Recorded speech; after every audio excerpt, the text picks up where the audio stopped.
Everyone, Zeddy here again with some more cards to review from the upcoming mini set for March of the Lich King, Return to Naxxramas, coming out on Valentine's Day. Because what's more spooky than Valentine's Day? And yeah, we got Priest and Hunter cards to go over. Hunter's got some insane stuff, and well, Priest got cards too, unfortunately. If you want to win any of these cards, by the way, you may have heard, we have a giveaway going on right now for 4 mini sets out of my pocket. All you have to do is like and comment on the video we're looking at right here. It's linked in the description below.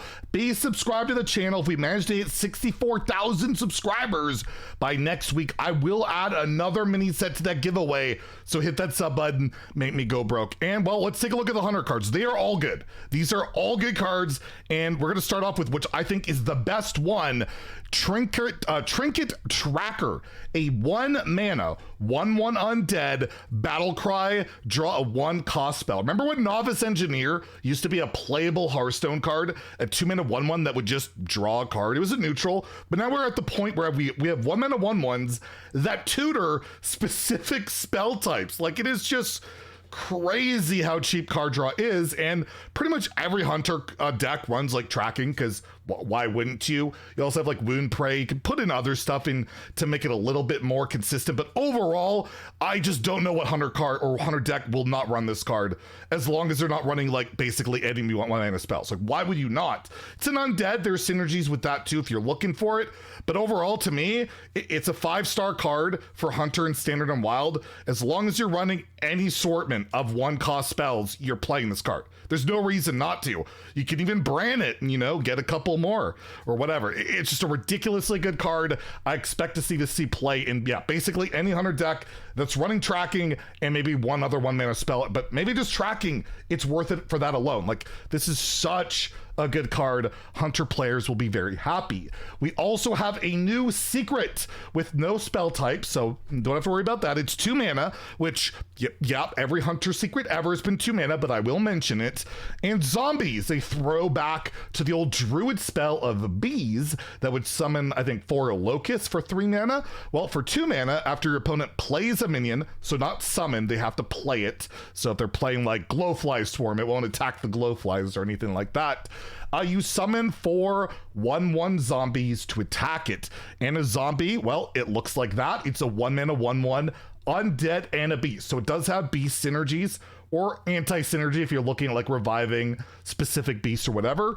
And the improved version, if you play this with Tavish, because Tavish gives improved secrets, probably the last improved secret we will see, because I highly doubt they will continue to update them once he rotates to wild. It's a possibility, but I would doubt it. I will summon 4 2/2 zombies, which is 2 mana 8/8 in stats, and that's pretty good.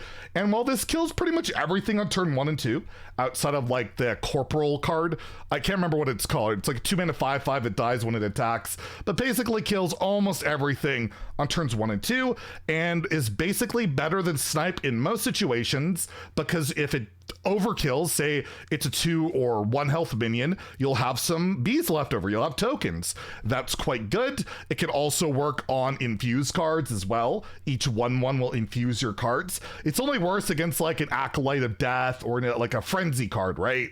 Because it'll proc those activations. But overall, a good secret. I don't know any Hunter deck currently that would want to run it. It could see play at some point, but Secret Hunter's not really a thing, at least in Standard and Wild of the even package it is. I don't know if you'd run it there.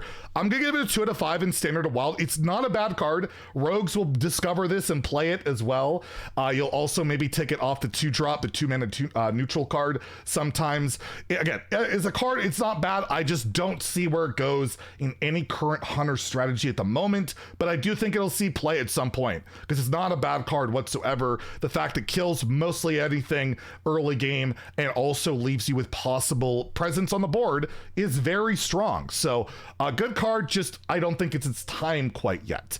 And then lastly here for Hunter, this card is, I think, really damn good and scary. Faithful Companion, 7 mana spell, again, no spell type. You discover a beast from your deck, so I'm assuming you draw it, which will then consume it. It's not a copy.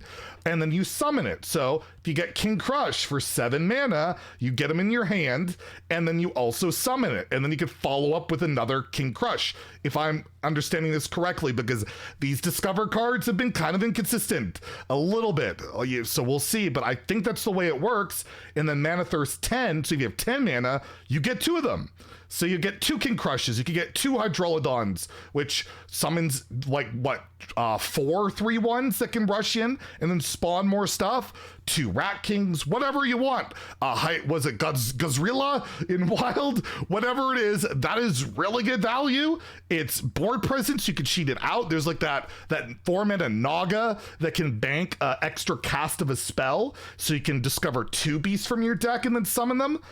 It's got some real potential. This card's pretty scary, and now you can play King Krush on turn 7 in Standard, and the last time we could do that reliably, you can high roll Harpoon Gun and do it for 6, and now 7 that it got, the buff got reverted, but you don't need the Wild Tamer Brand, or whatever it was, the Highlander card. So yeah, look out for this card. I'm giving it a 4 to 5 in Standard.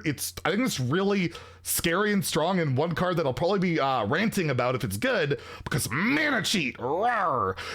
But yeah, give it a 4 to 5 in Standard. In Wild, I think is always too slow. I'll give it a 2, but yeah, look out for this card. I think it is really, really potentially strong, but I mean, this card, why would you just not put it in every 100 deck, like ever? It's pretty ridiculous. And before we go on to the priest cards, I actually have a clarification on the improved zombies. This will be the last time we get improved secrets for Hunter. Tavish going to Wild will no longer be supported. Kind of expected, but a little bit sad.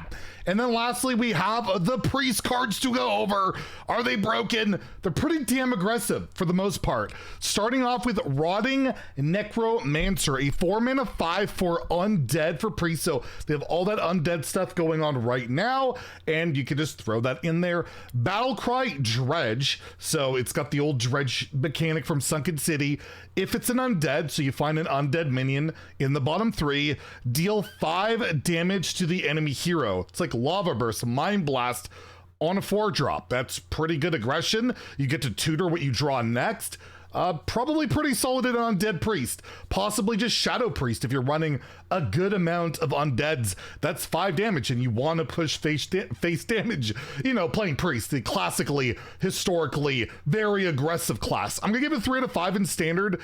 Maybe it's probably not enough undeads to make it work in Wild, where in Wild you're a lot more aggressive, especially like pirates and all of that. I don't think this makes a Wild cut, but in Standard, certainly playable, I think, in those undead priests, but they are a lot more board focused, looking for like reborns and all that.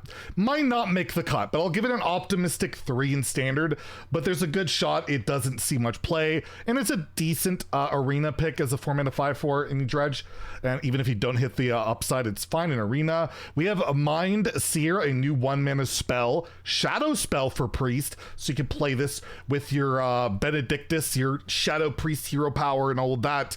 1 mana, you deal 2 damage to a minion, so it's like whatever, not great, not bad. However, if it dies, deal 3 damage to the enemy hero. That's a Sinister Strike to the face with you know, some killing of a minion.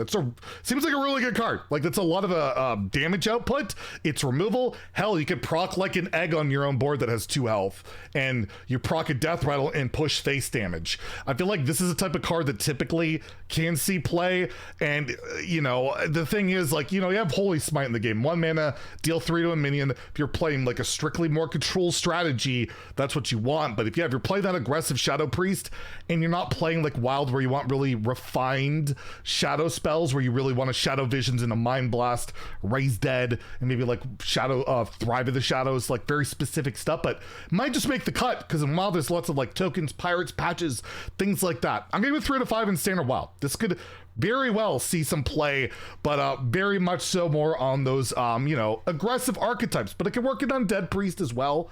That is pretty aggressive, so look out for that card. And then the last card is a 4-mana shadow spell, another shadow spell, Cannibalize, but this one's more of a board-based style one, where you destroy a minion, restore its health, so whatever that minion's health is, if it's got 8, to all friendly characters. So you're healing your face up, you're healing your minions, all of that stuff It's pretty good. Assassinate, crying in the corner.